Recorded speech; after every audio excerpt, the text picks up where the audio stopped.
हे मधुसूदन, यह कहना तो बहुत आसान है कि तुम मन पर काबू पा लो, मन के स्वामी बन जाओ, परंतु यही तो सबसे दुष्कर कार्य है।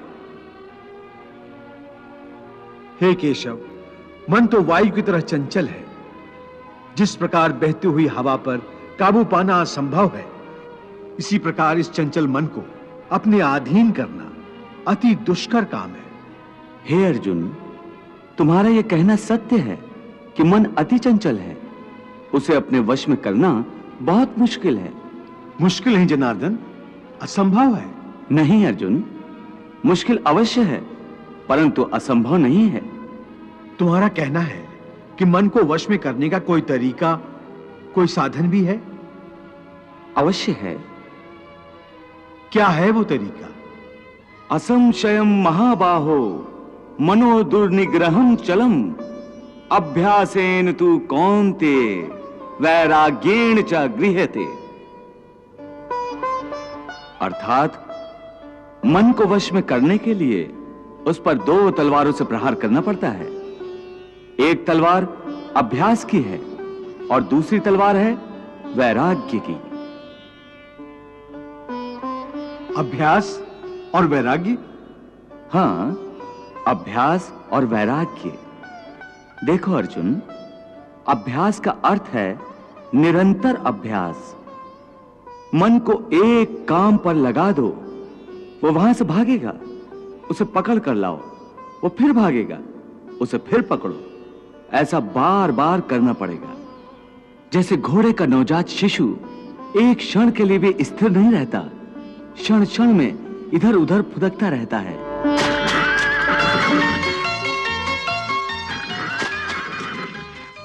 उसी प्रकार मन भी क्षण क्षण में इधर उधर फुदकता रहता है।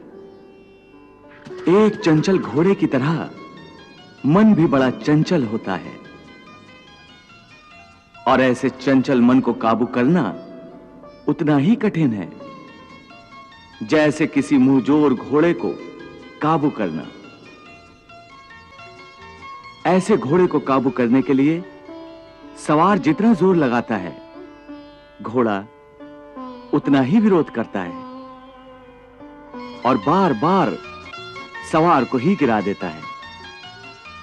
परंतु यदि सवार दृढ़ संकल्प हो तो अंत में वो सरकश घोड़े पर सवार हो जाता है। बस फिर वही घोड़ा सवार के इशारे पर चलता है।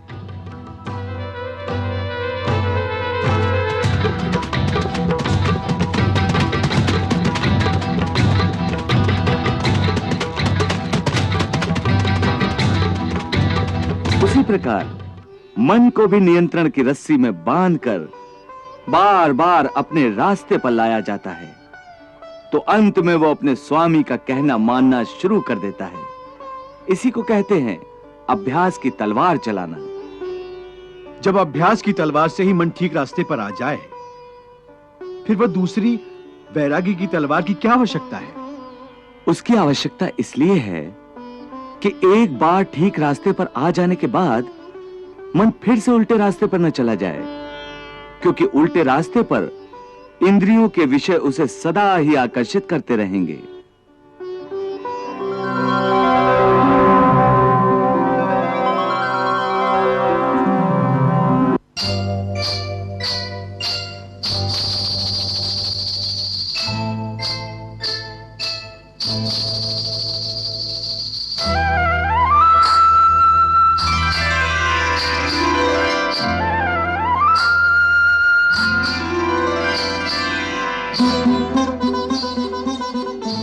मिथ्या, भोग, विलास और काम की तृष्णा उसे फिर अपनी ओर खींच सकती है। इसलिए मन को यह समझना जरूरी है कि वो सारे विषय भोग मिथ्या हैं, असार हैं, योग माया के द्वारा उत्पन्न होने वाले मोह का भ्रम है। मन जब इस सत्य को समझ लेगा तो उसे विषयों से मोह नहीं रहेगा, बल्कि उससे वैराग्य हो जाएगा। और यही वैराग्य की तलवार का काम है कि वो विषयों के मोह को काट के मन को सन्यासी बना देती है। प्रभु, विषयों का आभास तो मनुष्य को इंद्रियों के माध्यम से होता है और भगवान श्री कृष्ण विषयों के मोह को त्यागने को कह रहे हैं, तो क्या मनुष्य इंद्रियों का प्रयोग करना ही छोड़ दे? नहीं देवी, विषयों के मोह के त्यागने का यह अर्थ नहीं है कि मनुष्य इंद्रियों का प्रयोग करना ही छोड़ दे। परमात्मा ने ये इंद्रियां अर्थात ये नाक, ये कान, ये आंखें, ये जीभ और त्वचा प्रदान ही इसलिए किए हैं कि वो इनके द्वारा जीवन का आनंद स्वयं भी ले और प्रभु की बनाई हुई इस सृष्टि में भी चारों ओर आनंद ही आनंद बांटता रहे। प्रकृति ने सृष्टि में रंग, रूप, रस, संगीत, स्पर्श और भांति भांति के सुगंधों की रचना इसलिए की है कि प्राणी उनसे सुख पाएं। इसीलिए मनुष्य को चाहिए कि अपनी आंखों से सृष्टि का दर्शन करके सृष्टि में चारों ओर बिखरे हुए रंगों को देखे, फूलों को देखे, तारों को निहारे, चांद और चांदनी का आनंद ले, रंग बिरंगे पक्षियों को देखे, उनकी अद्भुत और सुरीली चहकार का रस ले, कोयल की कूक सुने, झरनों का संगीत सुने, जूही, बेला, मोगरा, कस्तूरी और सावन की पहली फुहार पर धरती से फूटने वाली सुगंध का आनंद ले। और जैसे एक मां अपने बच्चे के कोमल गालों को छूकर, उसे चूमकर उसके कोमल स्पर्श से निहाल हो जाती है, वैसे ही भांति भांति के स्पर्शों का आनंद ले और इन सब की रचना करने वाले प्रभु की लीला के गुण गाए। परंतु इन सब विषयों को भोगते हुए विषयों का दास न बन जाए, बल्कि एक कर्म योगी की भांति एक निरासक्त होकर उन्हें भोगे। भोगों को भोगी की तरह नहीं, बल्कि योगी की तरह भोगे। और ऐसा करते हुए संयम और संतुलन को न छोड़े।